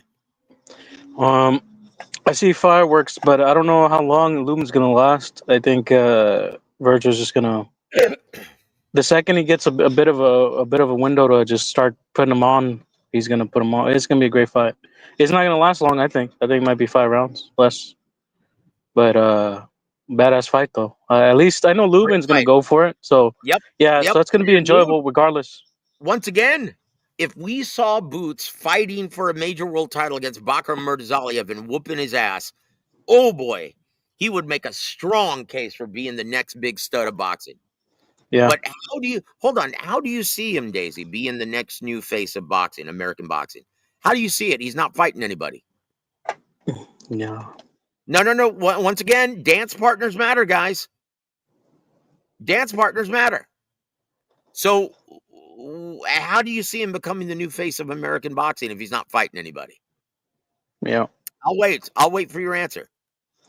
I mean, I said it before, Joseph. I think Boots is at this point in his career, even though I like the guy, I think he's 3 years behind. He should have been in this position 3 years ago. Dude, what is he waiting until he's 30? Is he waiting until he gets old? Right the now, waiting he's shit. Fighting time. Come on. Yeah, the waiting shit is very off-putting because he has to go. He has enough people he has enough dance partners. I don't understand why. What's the hold up or what's the move or what's the roadmap? I mean, I think he has an idea in mind, obviously, but I don't like it. He's got to go, man. He's got to step on it. Fucking fight people. Look, I agree. I couldn't agree anymore, Hugo. And Eric says, you know what, dude? I will say this. I would become a big fan of Canelo again if I saw him wear a hat that said no juice, no life. Because the last time I saw him in an interview, he had no golf, no life. Damn. That's probably why he lost to Terrence Crawford. Anthony Mazzato said, Joe and Hugo, do you guys feel like Virgil Ortiz can be a future? Look, that's up to you guys. It's always been up to you guys. You guys determine. You guys are the real bosses of boxing, damn it. Get behind your guys. And you know what? Don't hate on a guy because he's calling out your favorite fighter. Hey, if you can't beat him, join him. Come on. Virgil Ortiz is as good as anybody, but look, I'll be honest, he's not even a huge draw in his hometown of Fort Worth. Guys, sadly, Keith Sanders, welcome to the show, sir. Joe, is it true that Crawford is going to... Yes. And look, I'll tell you, let me pull out my crystal ball, guys. I can see 2026. If Canelo doesn't want to fight him in a rematch, he is going to be fighting Jake Paul after Jake Paul beats Tank in the exhibition. And Netflix is going to try to set up, is Jake Paul the new king of the ring? Let's have him fight Crawford. Those are going to be huge ratings, guys, and you're going to see it because that's the only matchup that can support his inflated, unreasonable $100 million for his next fight. Do you really think Janabek is going to produce those kind of numbers that's going to justify $100 million in his next fight? How about Erslandy Lara? How about Diego Pacheco? How about Dimitri Bivol? Guys, none of those matchups are going to generate the kind of numbers that he's looking for. Only Jake Paul. Guys, look for it next year. If Canelo is still out nursing his elbow, then yes, you're going to see Crawford fight Jake Paul on Netflix. And it's going to generate like 60 million viewers worldwide. That's what my crystal ball says. So thank you for joining us, T. Sanders. Peter Von Ox has the beat. Boots versus my Aunt Bernice. Yep. Shout out to Peter, man. Shout out to Peter. And Eric has the beat. You're right, dude. You see what my crystal ball's saying? He's got only 2 fights, Canelo or Jake, that's going to produce those kind of numbers. That's right. Anthony, I couldn't agree more. Bam deserves it. But is he getting that kind of treatment from his own promoter? No. Yeah, he's got to talk to Eddie, man. He has to figure something out because there's a lot of spots he can hit. Like you mentioned, San Antonio is a market that's extremely viable right now. I don't Look, understand the decision making from Eddie's yeah, part. But look, it's crazy, guys. It's crazy. They're putting Lamont Roach Jr. versus Isak Cruz, with Isak being the big A side, right? And he's going to bring all the Mexicanos out. And yeah, yet, Bam Rodriguez is a no-show in San Antonio, his hometown. Go figure, right? yeah, it's completely stupid. I It's don't understand. disgraceful, guys. Yeah. Disgraceful.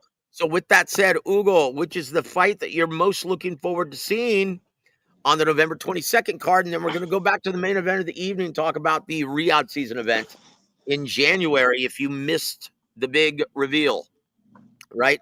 So, I'm going to give you your choice. What do you want to talk about, the November 22nd card or the big reveal? Now, you already know Manny's going to be fighting Romero on January 2026 in Riyadh, Saudi Arabia. But in the co-main event, it's going to be Ryan Garcia versus Mario Barrios for the WBC title. Wow. Yeah.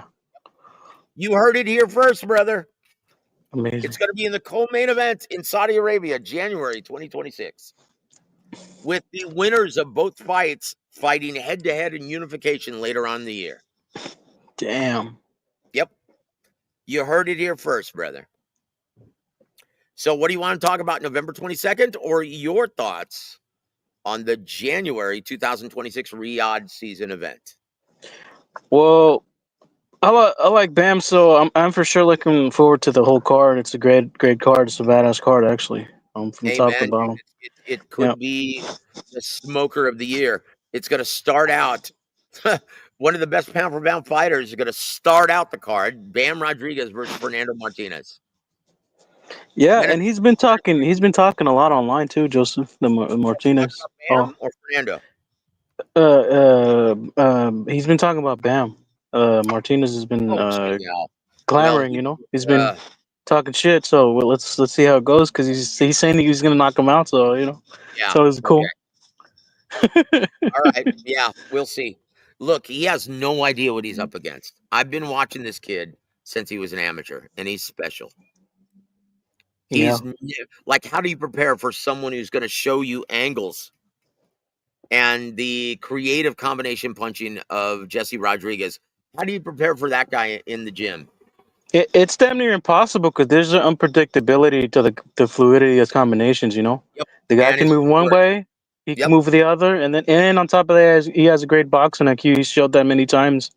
He showed even what I love about Bam is that even when he has the offensive advantage, he's still mixing it up to where the opponent has zero chances of figuring out, like what he did with Kafu.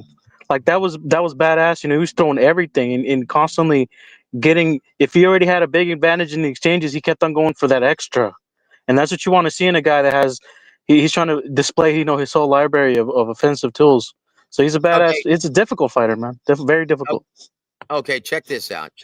Peter Von Arx points this out. Face it, Brits are jealous of U.S. fighters. There, I said it. So on that note, we're going to play one game of this, if you're ready, Hugo.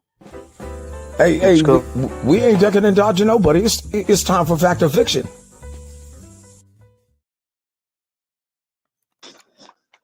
Thank you, Floyd. I appreciate it. We're going to move all the way to number 7. Fact or Fiction, Hugo. Ben Whitaker just cursed his career by signing with Matchroom Sports. He'll eventually get KO'd by a hard-nosed Mexican journeyman. Fact or fiction? I gotta go with 100% fact. I think Whitaker. Do you think the Eddie Hearn curse is real? Well, it's not only. I wouldn't say just that. I think the problem is a lot of the British fighters, for whatever reason, my observation has been that even though they are accomplished fighters, they have a weakness when it comes to fighting in the pocket with close range with Mexicans specifically. They just choose not to adapt. So once the guy gets a little touch of that, he's not gonna handle the pressure. It's good night. So Yep, that's it, guys. These trainers in the UK, they are incapable of teaching someone how to fight proficiently and defend themselves effectively in the pocket. They all are donut fighters in the UK. Great from mid to long range. They fight like amateurs. Look at Amir Khan. But as soon as you close that gap, close that distance, and put it right in their chest, they have no idea what to do except tie up and get knocked the F out. That's it. That's all. They don't know how to handle that, guys. That's no. why they're all losing to the hard-nosed Mexican badasses that Eddie throws them in the ring with.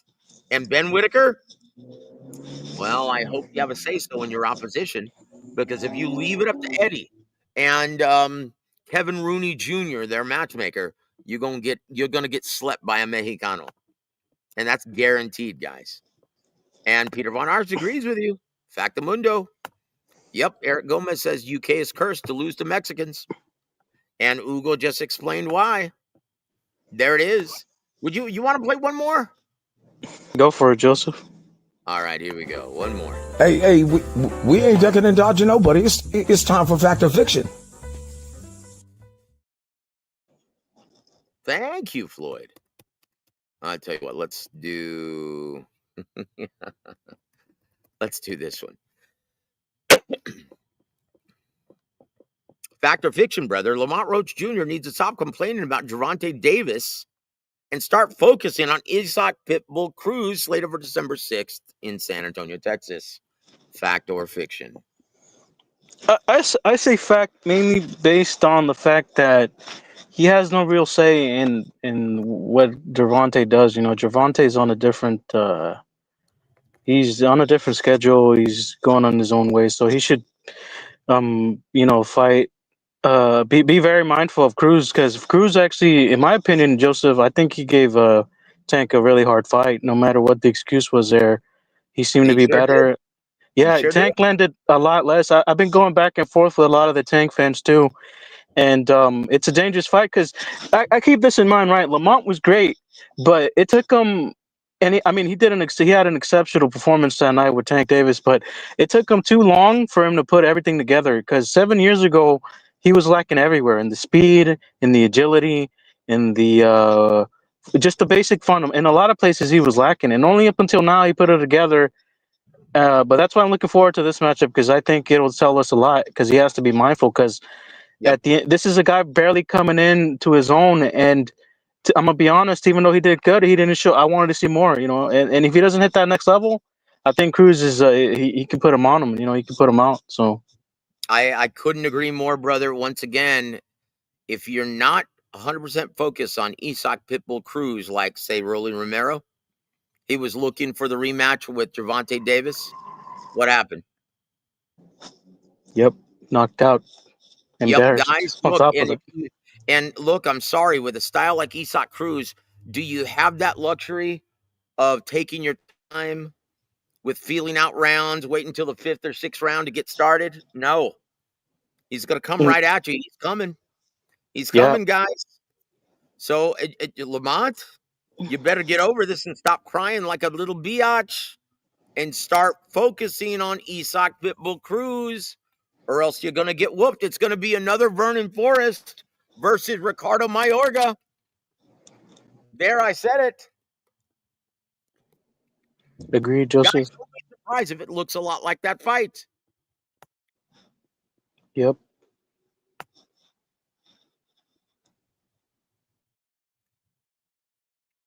Well, look, he's not Mexican. He's American. Bam Rodriguez, Jesse, was born in San Antonio, guys. He's an American. This is what I don't understand. Yes, he's of Mexican heritage, just like me, just like Ugo. But we're Americans, guys. Like, there's nothing wrong with what he said. He's an American fighter. Is he from San Antonio, the home of the Alamo? Yes. What's wrong with that? Oscar De La Hoya was a first-generation American, and he was proud to represent his country in the Olympics. There's nothing wrong with that, guys. So why are Mexicans? Oh, man, he's denouncing the country of Mexico. Yeah, because he's born in America. He's not Mexican, guys. Chingao, man. These fucking Mexicanos are touchy, dude. Tell me about it, Joseph. I'm telling you, dude. What's up with that? Come on now.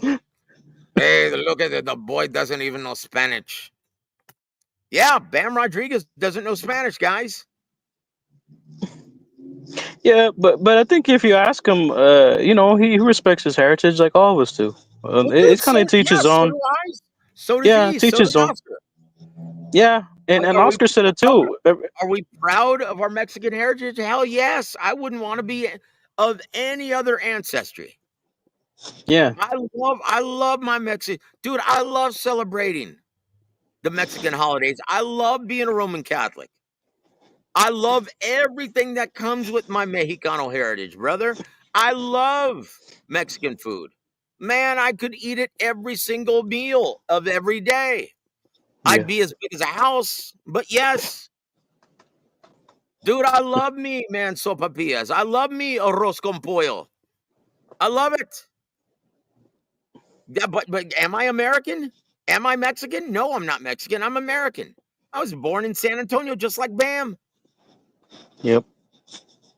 Guys, understand that's not an indictment. I'm a proud American and I'm proud of my Mexicano heritage. I love it, man. I love it. Man, no, you're not. You're just a big suck up, Eric. Come on, dude. Are you ready for one more, dude? We're gonna do one more. Go for it, Okay, Joseph. so Floyd, let's do the theme song once again. I feel Hey, we ain't ducking and dodging nobody. It's time for fact or fiction. all right, here goes. Number 10. Floyd Schofield Jr. is incorrect when he states Norman Jr. is going to sleep Devin in Saudi Arabia. What he should have said was Devin is going to put fans to sleep in Saudi Arabia. Fact or fiction? Yeah. Fact, Joseph. What the fuck was going on there? What the? Well, look, Floyd is still a little sour about not getting to fight Shakur Stevenson in Saudi Arabia. That's why he's picking on poor Devin. Ah, interesting. Yeah. Yeah. Well, look, and I don't even know what happened there still. Oh, wait a minute. Peter Von Arx, he's doing the Schmengi brothers. Holy cow, dude. John Candy and Eugene Levitz. Their polka band. The Schmengi brothers. I used to love that. That is so cool. What an awesome shout out. Great job, Peter. See, we just aged ourselves, guys. Eric Gomez says, Devin the NyQuil dreams Haney. Yes, sir. Yes, sir. And that's the problem, guys. I love his willingness to jump right back in the lion's den. And let's look at this. Everyone thinks that he's going to get knocked the F out. I don't know about that. Once again, guys, Brian, I spoke with his trainer several months ago on another podcast. And he said, look, I like Brian's progression, but he's still not there yet. He still has a lot of holes in his. I wouldn't want him to fight Boots Ennis right now. Nah, that's too He much. said Yeah. that. He said that. Mm. And so obviously Devin Haney's seeing something. Bill Haney's seeing something. And honestly, go back and look at his fights, guys. I think Haney is going to try to just keep him on the end of his jab, keep everything in the center of the ring, keep turning him. And then as soon as he closes the distance, just wrap him up like an octopus, rinse and repeat. I think he has Yeah. to win this fight. Guys, or else he wouldn't have taken this fight. Let's be honest. Why did they accept this fight? Because they see the same things I do. Is he as bad as Regis Prograis as cutting off the ring and closing the distance? No. But look at his past fights. He's not the best either. He's great when you elect to fight him in the pocket. But if Brian Norman Jr. has to chase you, he looks very average, guys. Yeah. Go look at his go look at his past fights on ESPN. Yeah, he has a lot of trouble getting into position when it's when he's chasing a guy like that, Joseph. So on top of him being late to the party, he just like yeah, I could see just Haney simply also doing that, picking him off there. As Yep. soon as he tries to come forward, he just pop and then pop moves away, pop, and it's yeah. Now, is it going to result in a scintillating affair? No, absolutely not. It's going to be a real No. snoozer. But Yeah. is Haney going to win this fight? I actually have the sick feeling that he is. Yeah, I think so too, Joseph. Even though as much as I want to see the kid get knocked out, but I think he pulls it off. He has a Guys, lot so the more reason we options. chose this fight. Hey, let's keep going down this card. What do you think about Arthur Beterbiev versus Dion Nicholson? Is Beterbiev still the monster? Is he still Arthur Beterbiev? I think so, Joseph. I think unless he proves not to be a dangerous opponent, I mean, it says a lot. He's that old and he's still dangerous, you know. And then factor in the technical ability. A lot of the times with his power, it doesn't necessarily have to do with his raw strength. It's more so the technical approach to the Soviet style. Yeah, he's a tough motherfucker, man. I wouldn't bet against him honestly, but you know we'll see what happens. Anything can happen, but Beterbiev is a solid guy, solid dangerous guy. I think at all times actually. Yep, his So discipline, his work ethic, his this guy, he always stays in the gym, guys, 24/7, 365. But we'll see, guys. Look at his age, 40. Yeah, you can grow old overnight, seemingly. So we're gonna see, yeah, guys. That's what makes this matchup so intriguing because Dion Nicholson can punch. He can punch. We'll see, guys. So let's move on to oh man, this is gonna be. I think I'm most looking forward to this one. Abdullah Mason, 19-0 versus Sam Noakes, 17-0. Both guys can punch. Both guys are very athletic. And it's going to be for the vacant WBO lightweight title. Who wins this one and why? mm. I think Mason. I think he has a better shot selection, but he's got to be careful, man. He's got to be careful.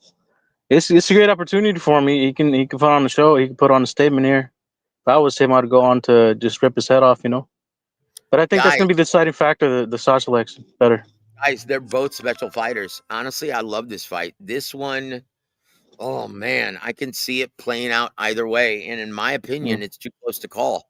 Sam yeah, Noakes is a good fighter, and he's very tough, very athletic, heavy-handed, good chin. Abdullah Mason, he's special, but he's been floored by lesser fighters than Sam Noakes. Guys, I can't wait to see that. This is my favorite fight of the night. And then we move to the main event of the evening. David Benavidez, our chat's favorite fighter, versus Anthony Shot Over the Hill Yard. yeah, Like yeah, yeah. honestly, guys, this is setting the stage for either Beterbiev or Bivol versus Benavidez in 2026. It's time, guys. It's Mm. time that we see David Benavidez versus one of the big swinging Johnsons in boxing. He's earned it, guys.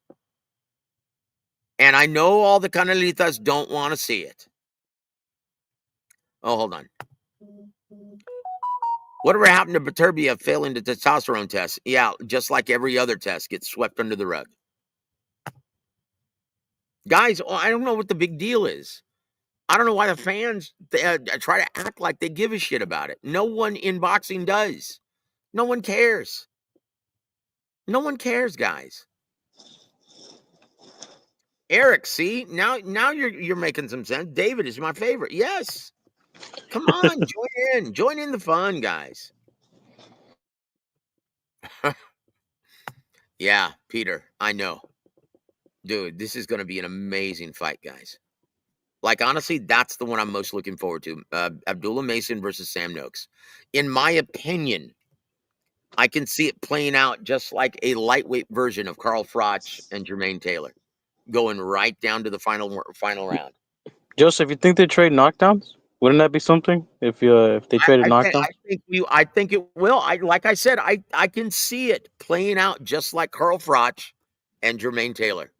Well, I can see it being a fight of the year. That's how good this is, guys, and that's how evenly matched these guys are. yeah. I love this. Now, is the main event, is that evenly matched? Hell no. But look, Anthony Yard can punch, and Benavidez is right there to be hit. That's what makes this fight so intriguing. There's going to be a time where David Benavidez can be hit, and let's just be real. Anthony Yard has hurt every single fighter he's ever been in the ring with, even in loss. Yeah. He hurt Beterbiev several times. He dropped Returbium, yeah. Yep. Guys, Yeah, I think if look, he can hit.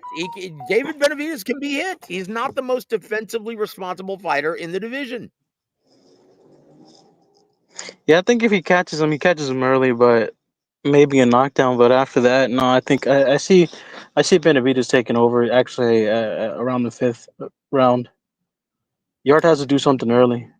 But yeah, Well, he very well may, because Benavidez has a history of getting started, taking a couple rounds to get started.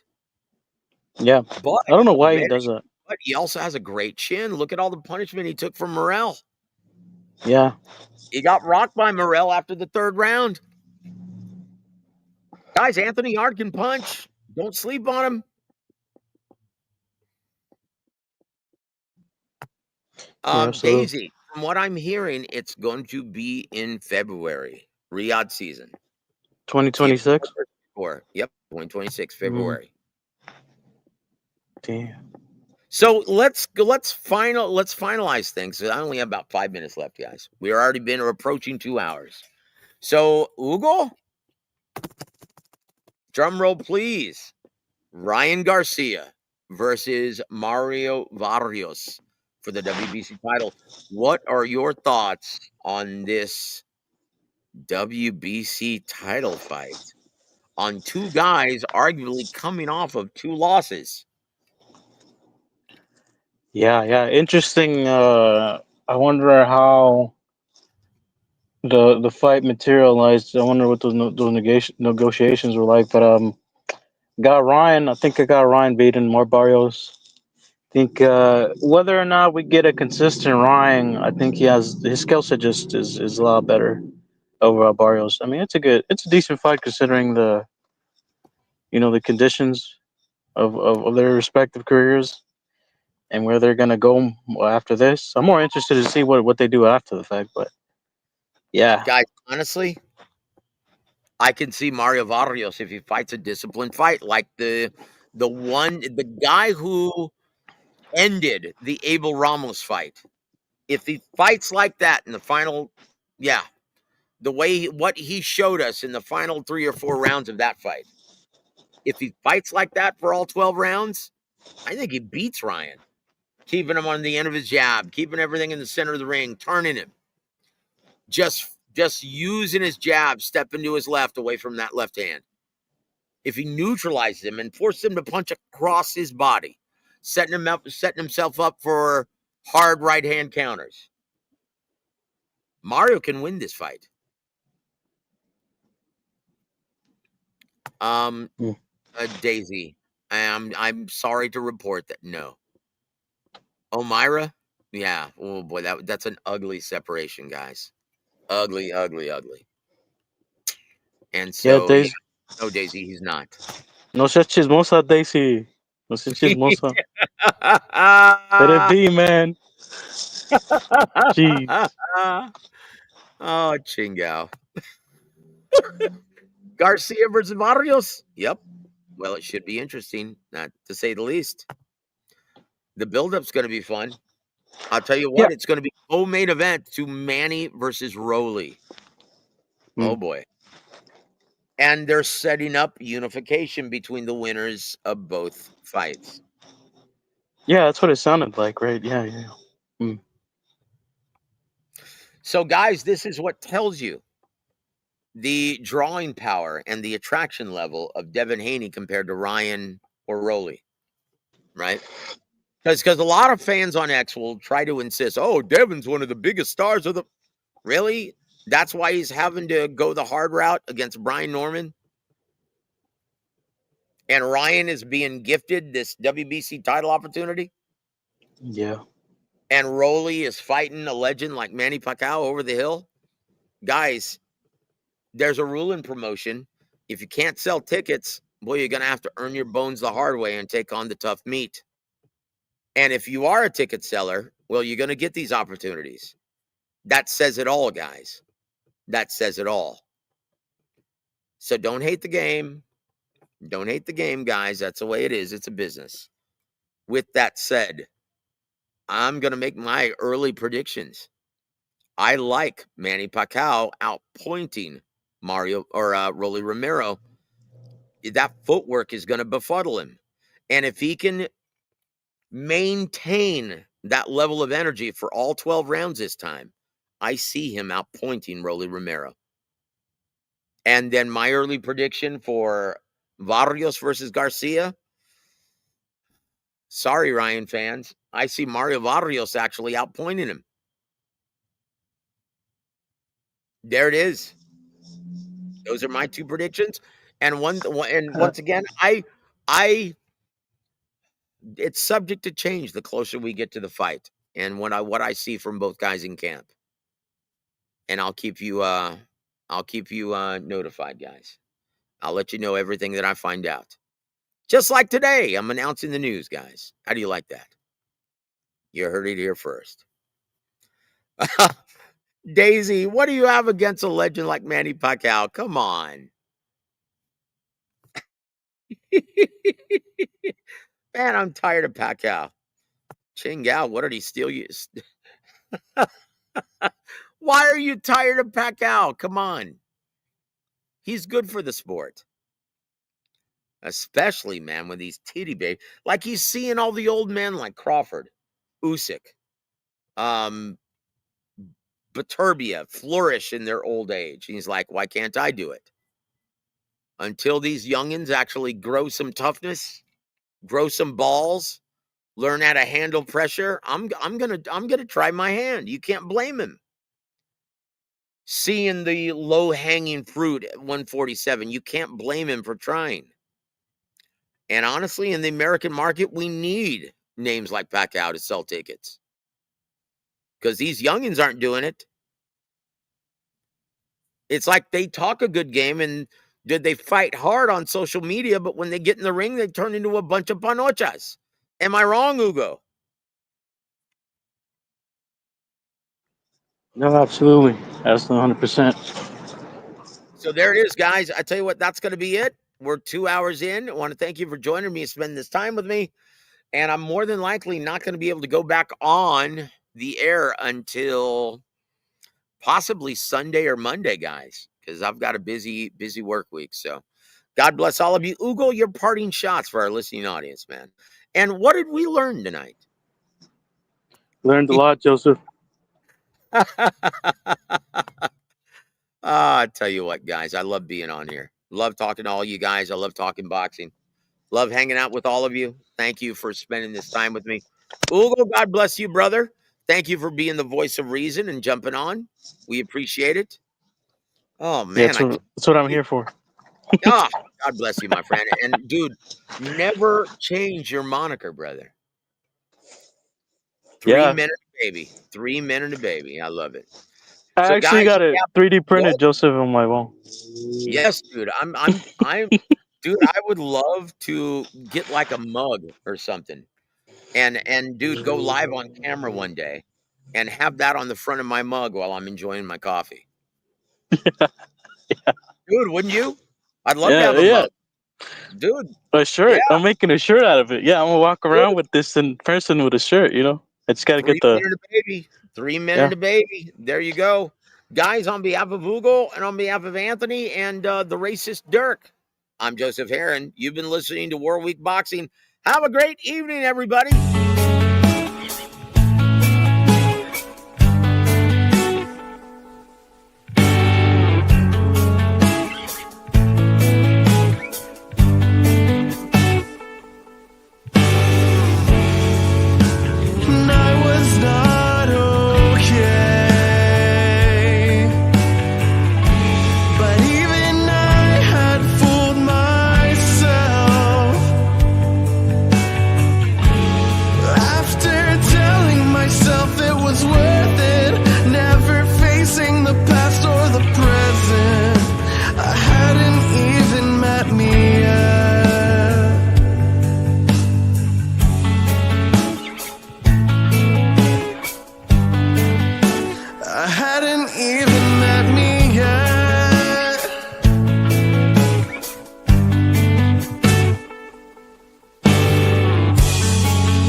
Rod Vashon Holdings proudly presents WaraWeek Radio Chats with ring announcer Joseph Herron.